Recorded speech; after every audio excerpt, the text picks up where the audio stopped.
మీరు కష్టాల్లో ఉన్నారా, అవమానం పడి ఉన్నారా, మోసపోయి ఉన్నారా? అయితే పండగ చేసుకోండి. అదేంటి? అవునండి, ఈ కష్టాలు కన్నీళ్ళు ఇవన్నీ కూడా మనిషిని రాటు తెలుస్తాయి, ఒక పరిపూర్ణ మనిషిగా ప్రకాశించే అవకాశాన్ని ఇస్తాయి, గొప్పవాళ్ళు అవడానికి ఛాన్స్ దొరుకుతుంది.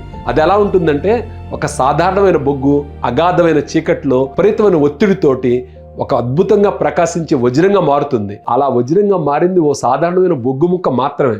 మనిషి అవమానాలు పడ్డాడని, బాధల్లో ఉన్నాడని, కష్టాల్లో ఉన్నాడని దాని గురించి బాధపడటం కన్నా, ప్రతి సక్సెస్ అయిన మనిషి కూడా కష్టాల నుంచి, బాధల నుంచి, కన్నీళ్ల నుంచి ఉద్భవించాడని, అద్భుతమైన వ్యక్తులుగా మారారని గమనించాల్సి ఉంటుంది. మనుషులే కాదు, దేశాలు కూడా అంతే. రెండో ప్రపంచ యుద్ధంలో అణుబాంబులు దాడికి గురై పూర్తిగా చితికిపోయిన జపాన్ అక్కడి నుంచి ఉద్భవించి ఒక తిరుగులేని ఆర్థిక శక్తిగా ఎదిగింది.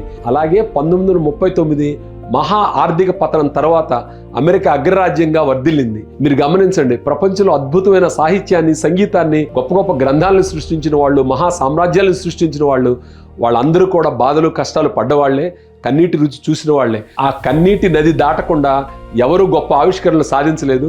కాబట్టి మీరు కష్టాల్లో బాధపడొద్దు. ఆ కష్టాల కారకులైన వాళ్ళని, మోసం చేసిన వాళ్ళని, అవమానించిన వాళ్ళని శత్రువులుగా భావించడం కన్నా మీ జీవితాన్ని ఉన్నతంగా తీర్చిదిద్దడం మీద దృష్టి పెట్టండి. ఆ ఇబ్బందులు, కష్టాలన్నింటినీ కూడా జీవితంలో ఎదగడానికి ఉపకరించే సాధనాలుగా భావించండి. మన చేతిలో లేని వాటి గురించి ఎక్కువ ఆలోచించకుండా మనం చేయగలిగిన వాటి గురించి శ్రద్ధ పెడితే అద్భుతాలు సాధించవచ్చని నేను అనుకుంటున్నాను.